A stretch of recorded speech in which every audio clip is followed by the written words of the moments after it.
Do you want to fix HP laptop camera not working? We'll guide you through how to fix camera not working. First, open Settings on your laptop.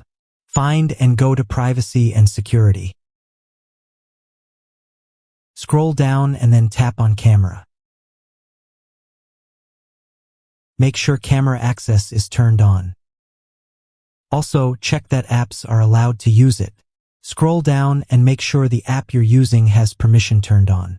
Still stuck? Alright, check camera button on HP laptop. Take a quick look at your laptop and see if there's a camera privacy switch. Not all HP laptops have this, but if yours does, you'll notice a tiny camera icon near it. If it's closed, just slide or tap it to open. That alone might get your camera working again.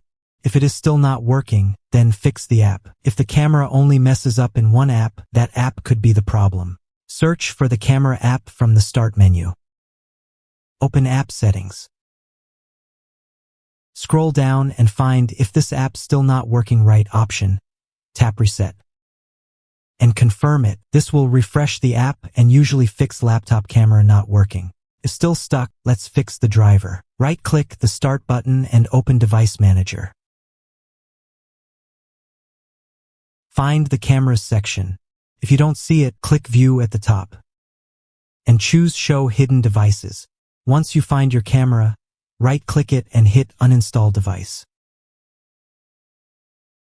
Now restart your laptop and Windows will install the driver again on its own. If nothing worked, try checking the BIOS. Shut down your laptop. Turn it back on and keep pressing the Escape key until a menu shows up. Then press F10 to open BIOS. Go to the Configuration tab and look for the camera option. Make sure it's turned on. Save your changes and exit. Got any problem? Share in comment. Thanks.